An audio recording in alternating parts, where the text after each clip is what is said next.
Olá, como vão todos, colorados e coloradas? Vamos falar um pouco de Inter.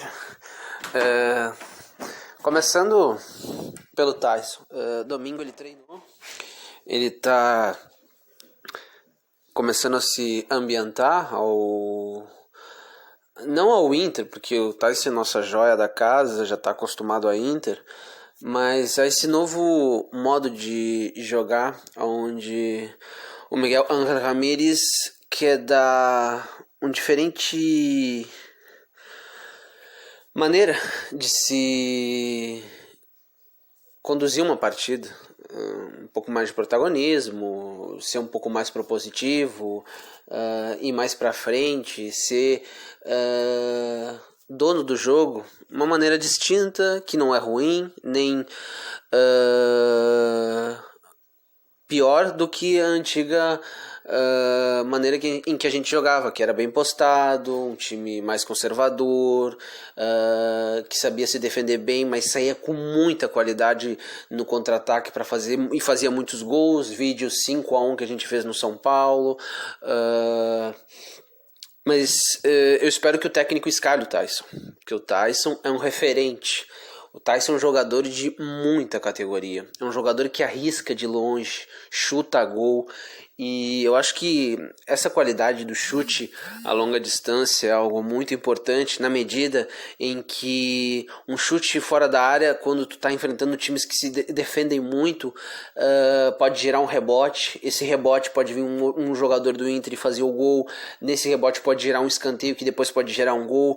Nesse rebote pode gerar uma defesa do goleiro, um jogador nosso pega o rebote e aí o defensor adversário faz um pênalti ou pega na mão do jogador adversário.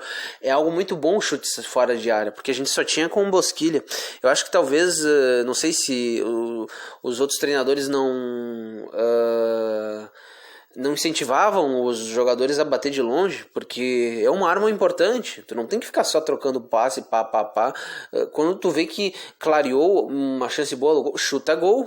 E também eu espero que ele esteja aprofundando esses fundamentos, o fundamento do passe, o fundamento do chute de média a longa distância. E com o Tyson a gente vai ganhar muitas coisas. O Tyson é um jogador que tem uma categoria muito boa, ele evoluiu muito na Europa. O Tyson tem ele consegue deixar os jogadores em boas situações para fazer gol. Ele tem o drible, ele não treme na hora de estar na cara do gol, ele faz os gols. É um jogador inteligente que evoluiu muito na sua passagem pelo Shakhtar. E muitos desdenham dele, né? E ficou só no Shakhtar. O Shakhtar é um time de um bom nível, que está sempre em Liga dos Campeões. Ele ganhou uma Europa League, salvo engano, quase quando ele começou no Shakhtar, e outros títulos importantes. E várias equipes europeias quiseram o Tyson. Só que o Tyson era muito querido pelo dono do Shakhtar, que sempre cobria essas propostas. Eu espero que o Miguel, assim como o Edenilson, é um titular que eu acho que é quase garantido sempre, o Cuesta, o Saravia, eu acho que agora que está voltando, eu vi um treino dele, coisa boa. É muito bom ver que o Saravia é um jogador muito importante. Eu espero que o técnico comece por ele. O Tyson tem que começar. O Tyson é um jogador de muita categoria e a gente está tendo um elenco muito forte. O nosso grupo está muito forte. Esse é o nosso centroavante, Yuri Alberto. Outro jogador que eu acho que tem que ser, assim como o Tyson, jogadores garantidos. Para mim, jogadores garantidos, Marcelo Lomba, não por ele ser um super goleiro, ele está numa média, vamos dizer assim. Até porque eu preferia o nosso goleiro que se lesionou, mas infelizmente ele está sempre se lesionando. Às vezes ele acaba perdendo as oportunidades. E o Daniel, eu não confio muito no Daniel. Mas Lomba, a zaga tem que ser Cuesta e Lucas Ribeiro. Na lateral direita tem que estar o Saravia. Na lateral esquerda, o Moisés. Eu acho que ele não é o suprassumo dos laterais, mas é um lateral de um nível bom.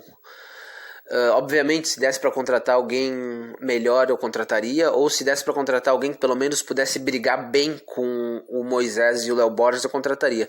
Mas Moisés, aí abrindo o Rodrigo Dourado, Num lado o Edenilson, no outro lado Tyson e Praxedes. Praxedes eu digo na reserva. Depois na centroavância o Yuri Alberto, do lado esquerdo o Patrick e do direito o Caio Vidal, Palácios, mas é mais ou menos por aí.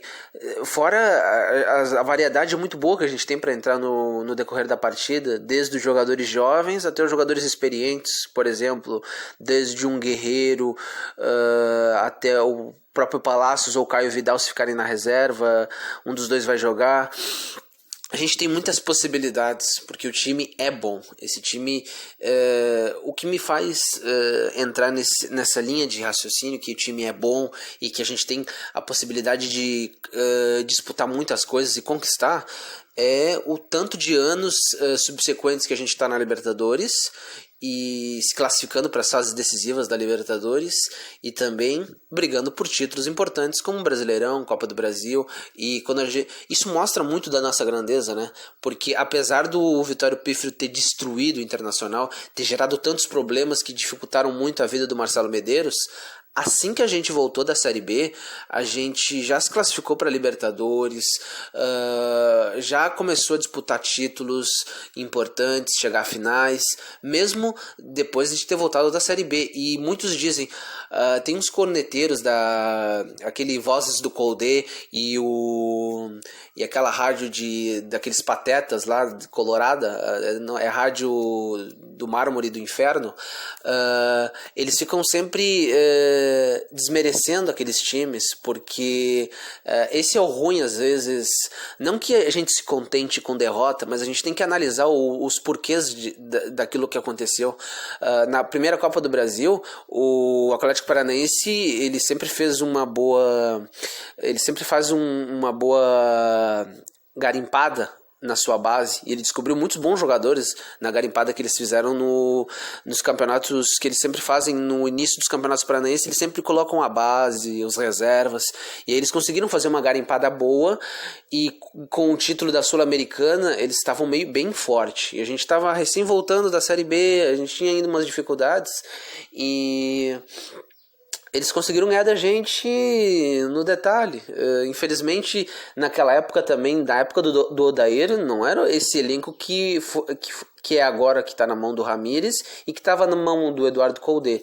O Abelão conseguiu fazer um bom trabalho, mas o Odair não tinha essas condições. E agora, com o último trabalho, o grande trabalho do Abel Braga, a gente não ganhou porque a arbitragem entrou muito em cena. Muitos podem dizer, tá, mas o Inter foi favorecido. Tá, mas não foi favorecido nos últimos jogos que tinham uma importância tão significativa. E ninguém quer ser favorecido, mas também não prejudicado, porque a gente foi muito prejudicado. E também a gente tem que entrar por outro pressuposto muito importante, que nem sempre a gente vai ganhar. Isso aconteceu com aqueles times maravilhosos da nossa era de 2000, quando o Fernando Carvalho assumiu. A gente perdeu Sul-Americanas para o Boca Juniors, a gente perdeu o Campeonato Brasileiro de forma bem injusta para o Corinthians, mas não foi motivo para a gente fazer terra arrasada e dizer que aqueles jogadores eram uma porcaria. Muito pelo contrário. Os bons times de muita qualidade, eles também sofrem reveses, e infelizmente a gente sofreu. A gente não gostaria que tivesse acontecido, mas a gente tem que olhar pelo outro lado também, porque tu não pode olhar tudo de uma maneira negativa, olhar pelo lado que a gente está sempre disputando. E se tu está sempre disputando, se tu está sempre nas principais competições e sendo protagonista, porque tu chega a finais, porque tu tem força para chegar a fases, avançar a fases importantes das competições, tu tem mais possibilidades de ganhar. O ruim são os irmãos lá do Vasco da Gama, do Botafogo, do Cruzeiro, que estão mal e sem perspectivas. E porque o que adiantou, por exemplo, Vasco da Gama e Cruzeiro estarem na Série A naqueles antes, quando o Inter estava na Série B, e não se manterem? porque a gente se mantém em um bom nível e disputando títulos importantes, mesmo não tendo toda a mídia que tem o Flamengo e o dinheiro que o Flamengo e o Palmeiras têm. Mas a gente tem um bom trabalho, bem desenvolvido, mesmo com o Marcelo Medeiros, que teve muitos problemas, principalmente no que tange a contratações, mas a gente está sempre sendo protagonista, está sempre indo para finais. O importante é tu chegar, porque chegando, tu tem a certeza de que tu tem a possibilidade de disputar e ganhar. É assim que é feito em todos os times. Tu tem que estar sempre disputando, tu tem que estar sempre nas competições importantes, porque uma hora de tanto chegar, tu vai ser campeão.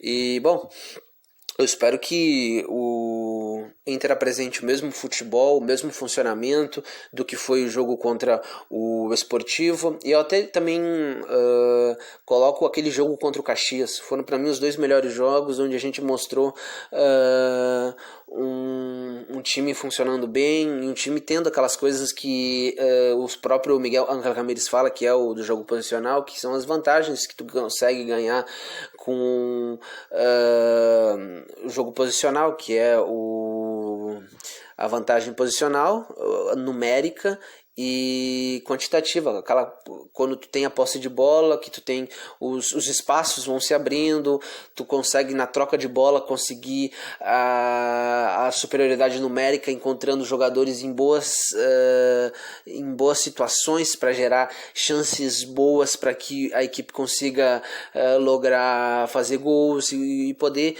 descansar com a posse de bola sempre, podendo saber gerar o jogo, porque o modo de jogo do Miguel Ángel Ramírez ninguém fala que é ruim. E também a gente tem que ver os jogadores que estão sendo potencializados. Muito interessante, porque é isso que a gente quer ver esses jogadores sendo potencializados. Eu espero que ele não use mais o Marcos Guilherme, porque dentro do elenco do Inter, pelo menos para mim, o que não serve para nada é o Marcos Guilherme. Os outros jogadores, uns são melhores que os outros, uns têm mais possibilidades interessantes de render, mas num cômputo geral, todos os outros jogadores do Inter são jogadores úteis, que podem fazer algo de diferente, que podem mudar a partida, uns um pouco mais operários, outros de forma mais com mais categoria, com mais preponderância, mas é assim que se forma um grande elenco. Tu não tem só craques, tu também vai ter aqueles operários que conseguem, dentro do sistema, dar a sua contribuição, que é importante para um funcionamento de um time, até porque a gente não pode ter apenas 11 jogadores, e sim a gente tem que contar com um grupo inteiro, e vamos esperar. Eu acho que a gente tem condições de passar muito bem por esse grupo, porque é um grupo fraquíssimo, onde tem o campeão venezuelano, o campeão da Bolívia e o campeão do Paraguai. O Olímpia não é mais aquele tricampeão da Libertadores. Há muito tempo eles deixaram de ter tanta potência. A última boa campanha deles foi a final em 2013 com o Atlético Mineiro. Mas só que o futebol paraguaio, eu acho que ele parou muito no tempo. Ele não tem a mesma força que o futebol brasileiro e argentino e o colombiano, equatoriano. Acho que essas aí são as 4 potências, com a Argentina e o Brasil se destacando mais. A Venezuela é um futebol pobre, onde a gente tem que passar por cima, a gente tem que mostrar a nossa força. A gente não é um timezinho, a gente tem a capacidade de mostrar isso. E o campeão da Bolívia, a Bolívia é um futebol onde eles conseguem, vamos dizer assim, equilibrar bem, assim, mais ou menos, vamos dizer assim, na altitude. Foi condenável a gente ter perdido para esse time horrível, de uma postura tão apática e passiva, mas eu acho que isso não vai mais acontecer. E o que toda a torcida quer é evolução. A gente tem que se classificar para as fases decisivas da Libertadores, e com toda certeza a gente tem que fazer distinções também.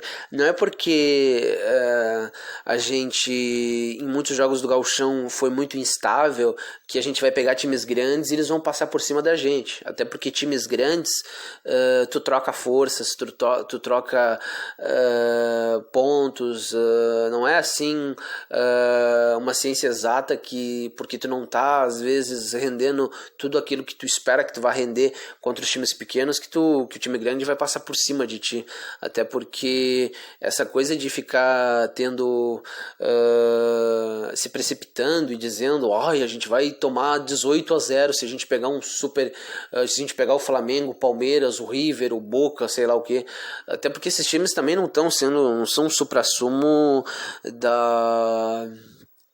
Não são um Bayern de Munique, vamos dizer assim. E olha que o Bayern de Munique perdeu. Porque o Bayern de Munique estava sendo sempre... tem um poder muito grande na Europa, mas e é o grande time da Europa, por mais que tenha perdido a classificação para o PSG. Mas o que é importante é que os jogadores dentro de campo mostrem para a torcida, tenham postura, que sejam mais coletivos, que joguem para o time e que demonstre que estão assimilando ainda mais o modo de jogo do Miguel Ángel Ramírez. Eu espero que o Miguel Ángel Ramírez coloque pelo menos uma base de time e dentro dos treinamentos, os jogadores reservas, os outros jogadores que ainda não conseguiram absorver bem o modo de jogar do Miguel Ángel Ramírez, consigam absorver, porque dentro do time a gente precisa de um time titular para que esse time titular pegue ritmo, pegue constância, pegue dentro um bom entrosamento e que os reservas dentro dos treinamentos consigam absorver isso para que quando jogarem